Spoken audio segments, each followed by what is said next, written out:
Assalamualaikum warahmatullahi wabarakatuh. Perkenalkan, kami dari kelompok 4 akan membahas materi yang berkaitan dengan kalkulus integral.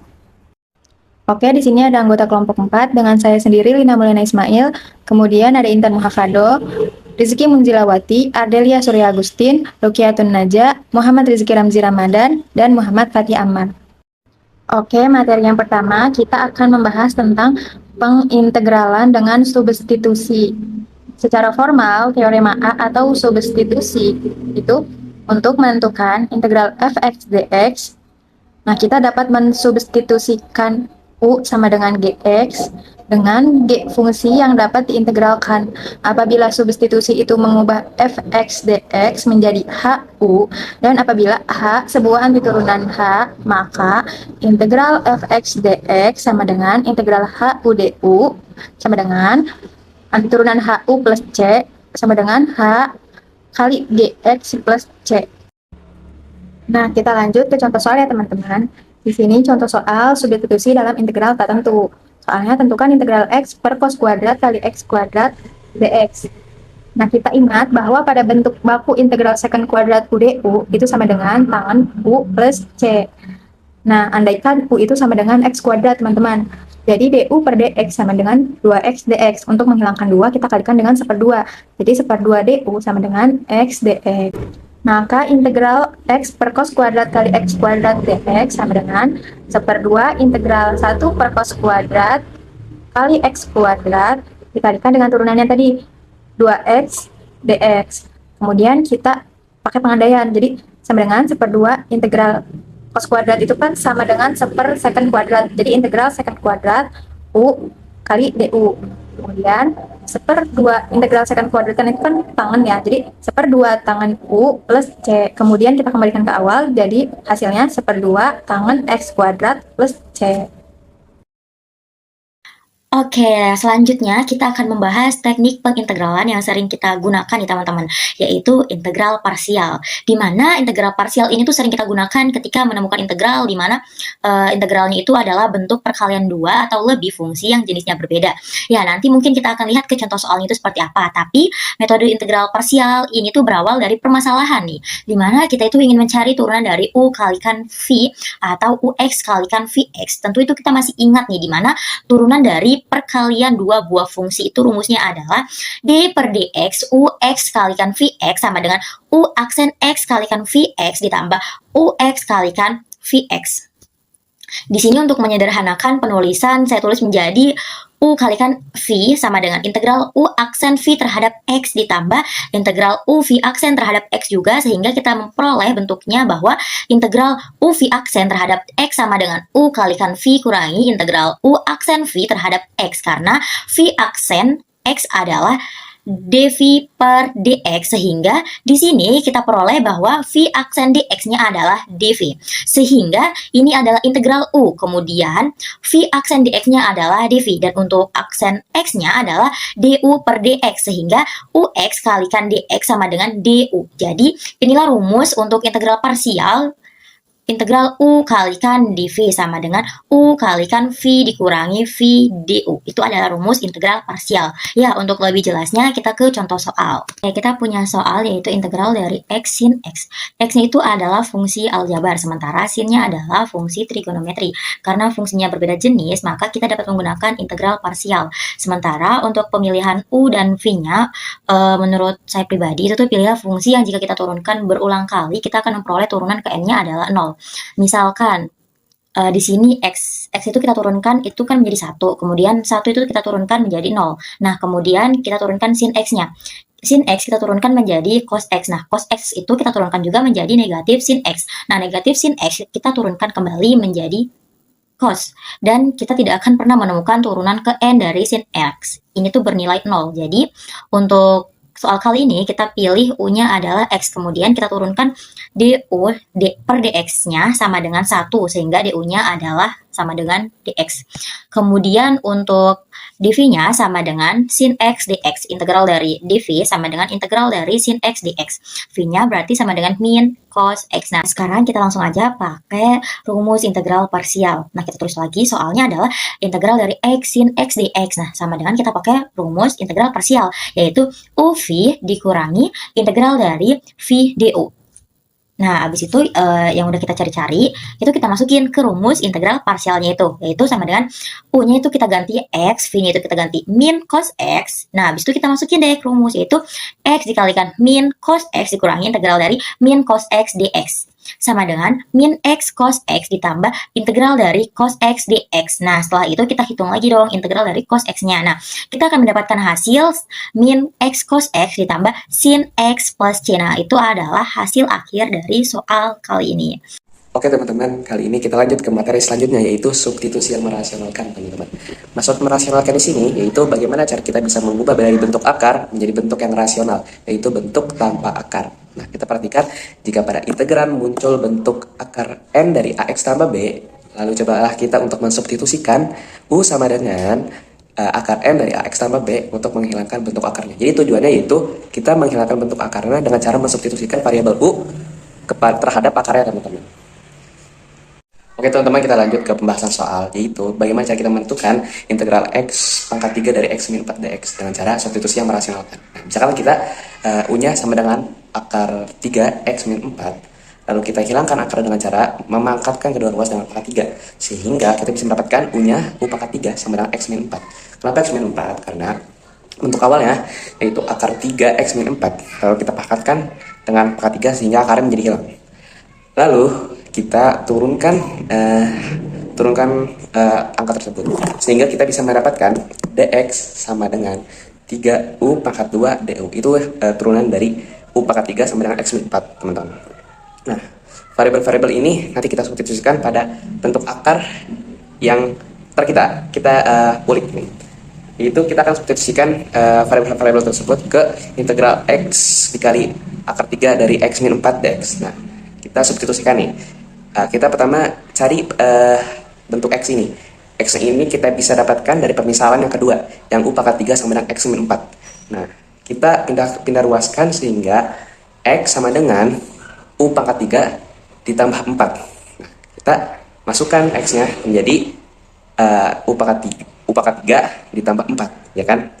Nah, lalu kita cari bentuk akar 3 dari x min 4. Nah, kita mana cari nih dari ketiga permisalan itu, yang mana akar 3 dari x min 4. Kita bisa temukan u, bahwa u sama dengan akar 3 dari x min 4, sehingga kita substitusikan u-nya menjadi u. Nah, lalu kita cari dx. Nah, dari permisalan itu, permisalan ketiga yang cocok, yaitu dx sama dengan 3u pangkat 2 du. Lalu kita substitusikan 3u pangkat 2 du-nya itu ke bentuk akarnya. Jadi kita jabarkan ya, integralnya integral u pangkat 3 tambah 4 dikali u 3u pangkat 2 du. Nah, lalu kita jumlahkan, bukan kita apa ya? Ya kita jumlahkan lah istilahnya. Yaitu bagaimana kita keluarkan variabel yang berbeda itu 3. Kita keluarkan 3-nya. Lalu kita kalikan apa yang bisa kita kali. Di sini ketika 3-nya udah keluar sehingga tersisa u pangkat 2. Lalu ada u yang sendiri nih, kita gabungin, kita kalikan menjadi u pangkat 3. Sehingga kita jabarin nih, 3 integral u pangkat 3 ditambah 4 dikali u pangkat 3 deh. Itu udah kita jabarkan. Lalu kita kalikan bagian luar bagian dalam. Maksud bagian dalam bagian luar yaitu yang dikurung dikalikan dengan yang tidak dikurung, ya kan? Nah, u pangkat 3 ini kita kalikan ke u pangkat 3 ditambah 4 sehingga menjadi u pangkat 6 ditambah 4 u pangkat 3. Nah, setelah itu kita integralkan, teman-teman. Kita integralkan. Nah, u pangkat 6 ini integralnya apa sih? Integralnya itu 1/7 u pangkat 7. Itu integralnya, ya kan? Lalu kalau 4 apa?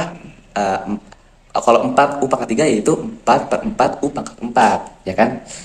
Udah cocok semuanya. Kita substitusikan. Kenapa substitusi? Karena ada u di sini. Ada u yang kita bisa substitusikan, sehingga kita jabarin lagi. Jadi 3 1/7 x min 4. X min 4 itu dapat dari mana, teman-teman? Kita ambil pemisalan yang pertama, bahwa U sama dengan akar 3 dari X min 4, ya kan? Kita substitusikan lagi tuh, sehingga menjadi 1/7 akar X min 4 pangkatnya, tadi kan U-nya itu pangkat 7, jadi pangkat 7/3, 3-nya itu dari akar 3 itu, ya kan? Lalu ditambah 4/4 itu kan menjadi apa? Menjadi 1/1, ya kan? 1/1 tuh 1, sehingga misalkan kita substitusi menjadi X min 4 pangkat 4/3, ya. Kenapa X min 4 doang? Karena 4/4 menjadi 1, sehingga misal kita substitusi jadinya X min 4 doang, teman-teman. Dan 4/3. Kenapa 4/3? Karena yang seperti tadi tuh, yang sebelumnya yang 7/3, yaitu dia kan pangkatnya sebelumnya kan 4, lalu kita substitusikan yang ada akar 3-nya, sehingga pangkatnya itu menjadi 4, bukan 4 lagi, jadi 4/3. Lalu sama-sama kita kali teman-teman, apa yang bisa kita kali, yaitu 3 dikali dengan 1/7. 3 kali 1/7 yaitu 3/7. Lalu apalagi yang bisa kita kali, teman-teman? Di situ kan sebelumnya ada 1, ya, ada 1 kan. Jadi kita kali yang 1 itu menjadi jadi kita jabarin aja. Kalau kita nggak ada media untuk menulis gitu, jadi agak susah. Jadi 3/7 dapat dari mana? Dari 1/7-nya itu kita kali dengan 3. X min 4 pangkat 7/3 ditambah 3. 3-nya itu dapat dari mana, teman-teman?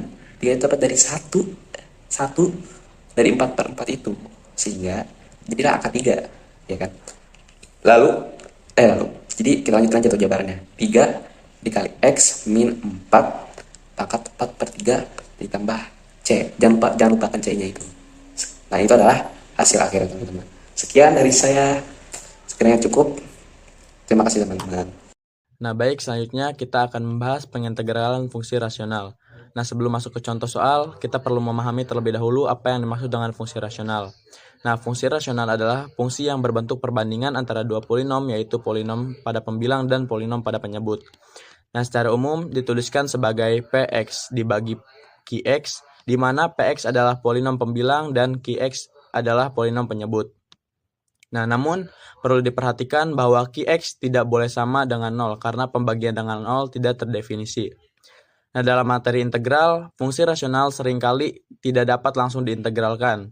Oleh karena itu, kita memerlukan teknik khusus. Salah satunya adalah metode pecahan parsial. Nah, metode inilah yang akan kita bahas digunakan pada contoh soal berikut. Nah, perhatikan contoh soal berikut.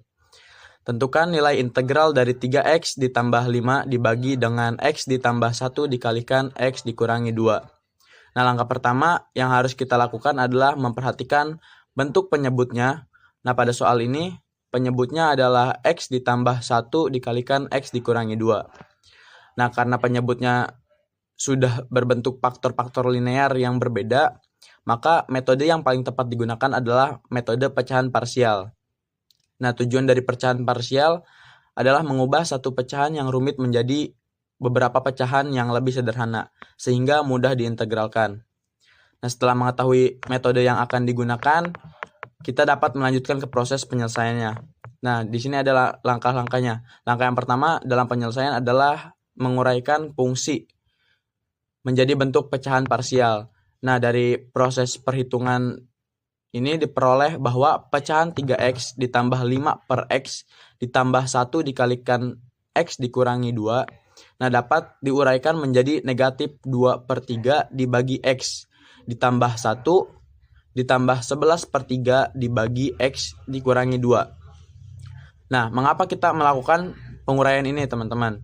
Nah, karena bentuk awal sulit untuk langsung diintegralkan. Nah, sedangkan hasil penguraian memiliki bentuk yang mudah yang sesuai dengan rumus integral logaritma natural. Nah, setelah diuraikan, integral dapat diterapkan ke masing-masing suku secara terpisah. Kemudian kita menggunakan aturan bahwa integral 1 per x adalah ln mutlak x. Nah, karena bentuk yang kita miliki adalah 1 per x ditambah 1 dan 1 per x dikurangi 2, maka hasil integralnya menjadi ln mutlak X ditambah 1 dan ln mutlak X dikurangi 2. Nah, koefisien negatif 2/3 dan 11/3 tetap ikut dikalikan pada hasil integral. Nah, sehingga diperoleh hasil akhir yaitu negatif 2/3 ln mutlak X ditambah 1 ditambah 11/3 ln mutlak X dikurangi 2. Nah, kemudian ditambah konstanta integrasi C. Nah, konstanta C selalu ditambahkan karena integral yang dicari itu merupakan integral tak tentu. Nah, dengan demikian nilai integral dari fungsi rasional pada soal tersebut telah berhasil ditentukan menggunakan metode pecahan parsial. Baik, selanjutnya akan dilanjut oleh rekan saya. Baik, saya Ardelia Surya Agustin dengan NIM 22252500005. Saya akan menjelaskan tentang bentuk tak tentu 0/0. Di samping saya sudah ada contoh soal tentang bentuk tak tentu 0/0. Yang pertama itu limit X mendekati 3. X kuadrat dikurangin 9 per X kurangin 3. Langsung aja kita substitusikan karena X-nya mendekati 3. Kita ganti X ini menjadi 3, jadinya 3 kuadrat kurangin 9 per 3 kurang 3, yaitu menghasilkan 0/0. Karena hasilnya menghasilkan bentuk tak tentu yaitu 0/0, maka kita faktorkan pembilang dan penyebutnya dan menghasilkan X min 3 X plus 3 per X min 3 X plus 2. Di sini kita bisa lihat, kita bisa coret X kurangin 3, kita coret dengan X kurangin 3 di bawah, jadi habis. Jadi yang tersisa hanyalah X plus 3 per X plus 2, yaitu menghasilkan 6/5. Karena setelah kita substitusikan menghasilkan 6/5. Nah, di situ dijelaskan tentunya akan lebih baik bila ada aturan baku yang dapat dipakai untuk menghitung limit-limit demikian. Memang ada, yaitu suatu aturan lazim yang dinamakan aturan L'Hopital. Kita bahas lebih lanjut di slide selanjutnya. Penggunaan L'Hopital ini hanya digunakan jika hasilnya 0/0. Langsung aja ke contoh soalnya. Tentukan limit X mendekati 3, X kuadrat kurangin 9 per X kuadrat kurangin X kurangin 6. Dan menghasilkan 0/0, bentuk tak tentu seperti sebelumnya. Nah, bentuk soal seperti ini yang bisa kita pakai aturan L'Hopital. Apa sih aturan L'Hopital? Mari kita simak. Nah, karena limit ini menghasilkan 0/0, maka kita menggunakan aturan L'Hopital.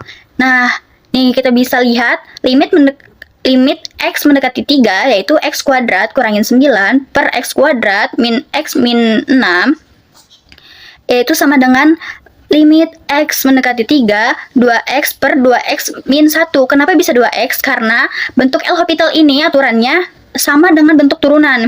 Kita turunkan limit sebelumnya, kan X kuadrat kurangin 9, X kuadrat kita turunkan menjadi 2X, 9-nya habis, per X kuadrat kurangin X kurangin 6, X kuadrat kita turunkan menjadi 2X, kita tulis. Ini di penyebutnya ya. Dan X itu nilainya 1 dan 6 itu nilainya 0. Jadi kita tulisnya 2X min 1. Jadi hasil dari L'Hopital itu 2X per 2X min 1. Baru kita substitusikan nilai X-nya menjadi 2 kali 3 yaitu 6. Di penyebutnya 2 kali 3 kurangin 1 yaitu menghasilkan 5. Jadi hasilnya 6/5. Sekian penjelasan dari saya. Terima kasih. Nah, selanjutnya saya akan membahas tentang integral tak wajar. Integral tak wajar itu basically adalah integral yang nggak normal, entah karena batasnya sampai tak hingga atau karena fungsinya yang meledak-ledak atau tidak terdefinisi di suatu titik. Ada dua jenisnya. Yang pertama ada integral tak wajar batas tak terhingga.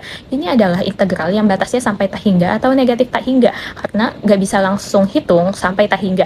Jadi cara kerjanya adalah dengan berganti batas tak hingganya pakai huruf T. Lalu kita lihat apa yang terjadi kalau T mendekati tak hingga. Nah, langsung saja kita masuk ke contoh soalnya. Di sini terdapat rumusnya integral A sampai X fx dx sama dengan limit T mendekati tak hingga integral A sampai T fx dx. Contoh soalnya itu integral 1 sampai tak hingga 1 per X kuadrat dx. Perhatikan soal ini, batas atasnya adalah tak hingga. Karena kita nggak bisa langsung memasukkan nilai tak hingga ke dalam integral. Maka kita ganti dulu dengan sebuah variabel, misalnya T, menjadi limit T mendekati tak hingga, integral 1 sampai T, 1 per X kuadrat dx. Lalu, hitung integralnya. Menjadi limit T mendekati tak hingga, negatif 1 per X, 1 sampai T.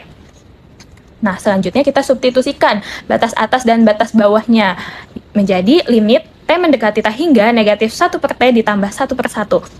Banyak mahasiswa itu menganggap karena ada simbol tak hingga, maka hasilnya itu pasti tak hingga gitu. Padahal tidak selalu begitu. Ketika T semakin besar menuju tak hingga, nilai 1 per T itu justru semakin mengecil mendekati 0. Jadi 0 tambah 1 itu adalah 1. Nah, jadi integralnya itu konvergen karena punya nilai yaitu 1. Yang kedua ada integral tak wajar, integral tak terhingga. Nah, ini beda lagi. Batasnya masih normal atau angka biasa, tapi fungsinya itu meledak alias nilainya itu jadi tak hingga di salah satu titik dalam intervalnya. Biasanya ini tuh terjadi karena ada pembagian dengan 0. Cara kerjanya itu sama ganti titik yang bermasalah itu dengan T. Lalu kita lihat apa yang terjadi kalau T mendekati titik itu. Nah, selanjutnya kita masuk ke contoh soal lagi. Rumusnya itu tanda kutip kalau yang bermasalah itu di batas bawah yang A. Jadi, integral A sampai B fx dx sama dengan limit T mendekati A dari kanan, integral T sampai B fx dx. Contoh soalnya, integral 0 sampai 1, 1 per x, 1 per akar x dx. Nah, pada soal kedua, batasnya itu tidak tak hingga. Lalu kenapa disebut integral tak wajar? Karena saat x-nya 0, penyebutnya itu menjadi 0. Kita tahu bahwa pembagian dengan 0 itu tidak terdefinisi. Jadi masalahnya bukan pada batas tak hingga, tetapi pada fungsi yang bermasalah di titik batas. Nah, jadi ganti batas bawah 0 dengan T menjadi limit T mendekati 0 dari kanan, integral T sampai 1, 1 per akar x dx. Lalu, hitung integralnya. Ingat bahwa 1 per akar X sama dengan X pangkat negatif setengah, integralnya itu menjadi limit T mendekati 0 dari kanan, 2 akar X T sampai 1. Lalu, T sampai 1. Lalu, substitusikan batasnya, yaitu limit T mendekati 0 dari kanan, 2 akar 1 dikurangi 2 akar T. Nah, kenapa T itu mendekati 0 dari kanan ditulisnya 0 pangkat plus? Itu karena fungsi akarnya itu hanya terdefinisi untuk bilangan non-negatif. Jadi kita tuh harus mendekati 0 dari sisi positif. Ketika T mendekati 0, maka akar T juga mendekati 0. Jadi 2 dikurangi 0 itu sama dengan 2. Hasilnya, integral ini juga konvergen, yaitu 2. Karena limitnya ada dan bernilai 2. Cukup. Terima kasih. Selanjutnya akan dijelaskan oleh teman saya. Baik, saya akan menjelaskan tentang bentuk tak tentu jenis tak hingga per tak hingga. Bentuk tak tentu tak hingga per tak hingga adalah kondisi dalam kalkulus di mana suatu limit tidak dapat ditentukan nilainya, hanya dengan substitusi langsung karena pembilang dan penyebut sama-sama membesar tanpa batas. Dan hal ini bisa diselesaikan dengan aturan L'Hopital. Di sini ada contoh soal, yaitu limit x mendekati tak hingga 3x kuadrat plus 2x per 5x kuadrat min 4 jika disubstitusikan menjadi tak hingga per tak hingga, di mana nilainya tidak bisa ditentukan. Maka aturan L'Hopital itu berlaku. Limit itu menjadi limit x mendekati tak hingga menjadi 6x plus 3 per 10x. Jika disubstitusikan, begitupun sama, akan menghasilkan tak hingga per tak hingga, maka L'Hopital masih berlaku. Limit L'Hopital masih berlaku menjadi limit x mendekati tak hingga 6 per 10, yaitu sama dengan 3 per 2. Hasilnya yaitu dari limit x tak hingga x mendekati tak hingga 3x kuadrat plus 2x per 5x kuadrat min 4 itu yaitu 3 per 2.